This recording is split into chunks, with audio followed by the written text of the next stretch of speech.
असं नाही की आयुष्य एरवी कधी नीरस असते. असं नाही की आयुष्य एरवी कधी नीरस असते, पण खरी मजा जगण्याची 40 नंतर सुरू होते. उच्छृंखल आणि समंजसपणा यामधली मर्यादा कळते. अल्लडपणावर हलकीशी प्रगल्भतेची झालर चढते. खरी मजा जगण्याची 40 नंतर सुरू होते. जगण्याची परिभाषा थोडी थोडी बदलू लागते. काय हवे आणि काय नको हे नेमकेपणे समजू लागते. खरी मजा जगण्याची 40 नंतर सुरू होते. मन जोडीदाराचे न बोलताच कळू लागते. गोडी संसारातली एक पायरी वर चढते. खरी मजा जगण्यातली 40 नंतर सुरू होते. जगणे समजून घेण्याचे हेच खरे वय असते. याच वयात आपण स्वतःसाठी जगायचे असते. खरी मजा जगण्याची 40 नंतर सुरू होते.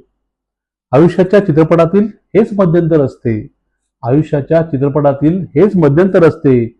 इथूनच पुढे शेवटच्या क्लायमॅक्सकडे जायचे असते. खरी मजा जगण्याची 40 नंतर सुरू होते. म्हातारे होण्याआधीचे हे शेवटचे तरुणपण असते.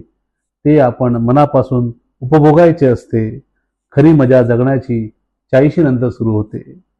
40 नंतरही पावसात भिजावेसे वाटणे हे मन अजून हिरवे असल्याचे लक्षण असते. खरी मजा जगण्याची 40 नंतर सुरू होते. खरी मजा जगण्याची 40 नंतर सुरू होते.